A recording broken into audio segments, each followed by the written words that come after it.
문재인 전 대통령이 최근 올린 서평 내용이 화제가 되고 있습니다. 공교롭게도 8월 30일이었죠. 다이씨의 압수수색이 전방위로 있던 날 이런 글이 올라왔습니다. 그 내용 여러분과 공유해 보겠습니다. 성 의장님 소개해 주시죠. 여기 2013년에 나온 책이더라고요. 네. 그러니까 문재인 대통령이 책방을 하시는 것도 있고 한 1, 2주에 한 번씩 서평을 계속 올리십니다. 네. 그렇기 때문에 서평을 올린 건 뭐 갑자기 새롭게 올리신 건 아닌데 이게 네. 그 뇌성마비 해외 박사인 정유선 박사가 나는 참 괜찮은 사람이고 싶다는 서평을 나는 참 괜찮은 사람이고 싶다라는 제목의 책을 낸 것인데 네. 그 힘든 상황 속에서 결코 포기하지 않고 끝까지 노력했던 그분의 삶이 담겨 있는 내용인데 아마 문재인 대통령이 지금의 현 상황에서 좀 이 책을 읽으면 아마 힐링을 받는 그런 책인 것 같아요. 그러니까 딸을 생각하면서 저런 서평을 썼을까요? 그렇지 않을까요? 왜냐면은 지금 아픈 손가락 얘기가 나오는데 네. 아픈 손가락이 아니더라도 맞더라도 두 가지 모두 상황에서 대통령으로서 얼마나 마음이 아프겠습니까? 네. 본인의 딸이 아픈 손가락인 걸 이 대한민국 사람들 모두가 알게 되는 것도 앞으로 다희 씨가 이 삶을 살아가는데 얼마나 어려운 이 요건이 되겠습니까? 그리고 만약에 그게 아니더라도, 그걸 아니더라면 억울한 거죠. 네. 나의 딸은 그런 사람이 아닌데, 아픈 손가락이 아닌데 사람들이 그렇게 생각하고 인식하는 것 자체가 얼마나 괴롭겠습니까? 아버지의 마음으로서. 그렇기 때문에 그런 차원에서 이런 좀 힐링할 수 있는 내용의 책을 서평을 남기신 게 아닐까. 근데 뭐 이건 계속해서 예전에 나왔던 책들도 올리시고 신간도 올리시고 이거는 책방을 하면서 그냥 그 1, 2주에 한 번씩 올리는 그 일환으로 볼 수는 있으나 아무래도 상황인 만큼 다양한 해석들이 있는 것 같습니다. 네. 박 위원장님. 네. 그런데 조국 대표가 말이죠. 이번 이 사태를 놓고 느닷없이 논두렁식의 얘기를 꺼냈어요. 이게 무슨 맥락입니까?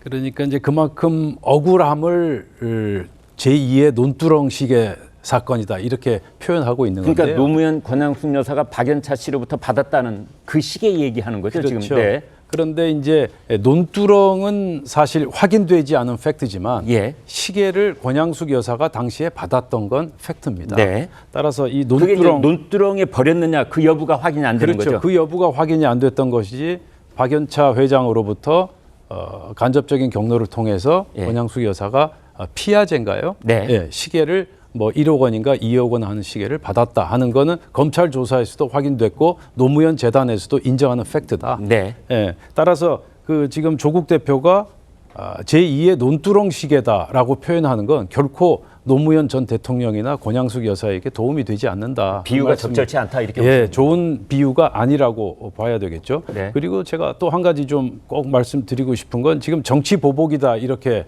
친문 쪽에서 주장을 하고 있는데 과거 2017년도 문재인 집권 초기에 네.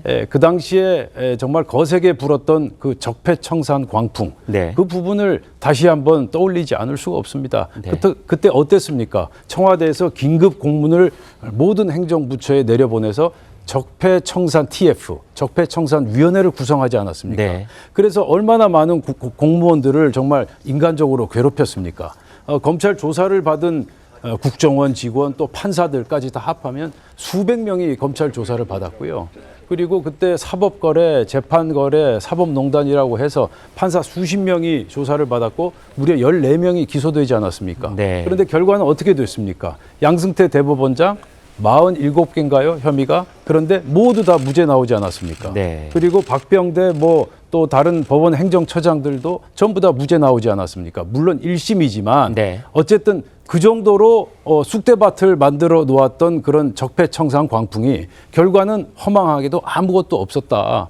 그래서 조국 대표나 임종석 전 비서실장 같은 경우 본인들이 과거에 어떤 짓을 저질렀는지 정말 철저하게 반성해야 된다. 저는 그렇게 보고 있습니다. 네. 자, 민주당은 당 차원에서 대책 기구를 꾸려서 적극 대응하기로 했고 이재명 대표가 오는 8일 문 전 대통령을 예방한다는 소식도 전해지고 있습니다. 최 소장님, 이제 박 위원장님께서 지금 그 친문 쪽에 계시는 분들이 반성을 해야 된다는 말씀까지 주셨는데 반성 필요합니까?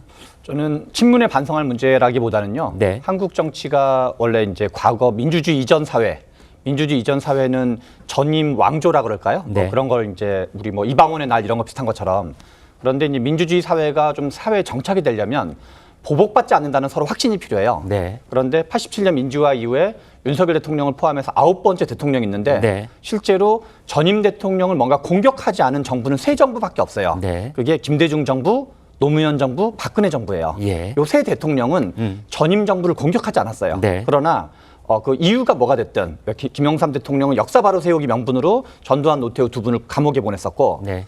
등등등의 과정이 있었죠. 네. 그래서 저는 이게 마치 우리가 지금 이제 언론에 대한 그 어떤 방송 장악 서로 또 마찬가지인데 이쪽 정부가 잡건 저쪽 정부가 잡건 그러니까 윤석열 대통령 포함해서 9번 중에서 3번을 빼고 6번은 뭔가 다 전임 정부를 막 수사하거나 공격하거나 소환하거나 그래서 이제 한 분은 돌아가시기도 하고 네. 이런 과정이 이게 과연 한국 정치에 바람직한 건지 미국이 독립선언을 1776년에서 지금 한 250년 정도 되는데 트럼프 이후로는 한 번도 없었다는 거거든요. 네.